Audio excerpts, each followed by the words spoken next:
Hi అండి, hello, అందరు ఎలా ఉన్నారు? అందరు బాగున్నారని అనుకుంటున్నాను. బెండకాయ పులుసు ఎలా తయారు చేసుకోవాలో చూసేద్దాం. ఇప్పుడు ఒక గిన్నె పెట్టుకొని గిన్నెలో ఆయిల్ పోసుకోవాలి. ఆయిల్ మంచిగా హీట్ అయిన తర్వాత ఉల్లిగడ్డ పచ్చిమిర్చి వేసుకొని బాగా కలుపుకోవాలి. ఉల్లిగడ్డ పచ్చిమిర్చి బాగా వేగాక కొంచెం అల్లం పేస్ట్ వేసుకోవాలి. ఇప్పుడు కొంచెం పసుపు వేసుకోవాలి, బాగా కలుపుకోవాలి.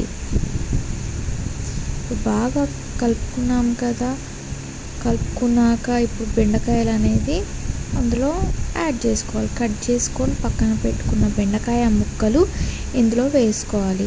సో చిటికెడు సాల్ట్ వేయడం వల్ల బెండకాయలు అనేది త్వరగా ఉడుకుతాయి అన్నమాట, తొందరగా ఉడుకుతాయి అన్నట్టు. సో మంచిగా నూనెలో ఉడికాక తగినంత, ఇందాక మనం ఆల్రెడీ సాల్ట్ యాడ్ చేసుకున్నాం కాబట్టి మళ్ళీ కొంచెం తగినంత సాల్ట్, తగినంత కారం వేసుకోవాలి,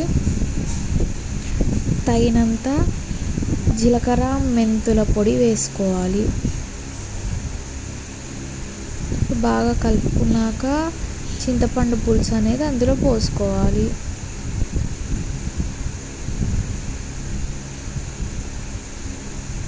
బాగా కలుపుకోవాలి.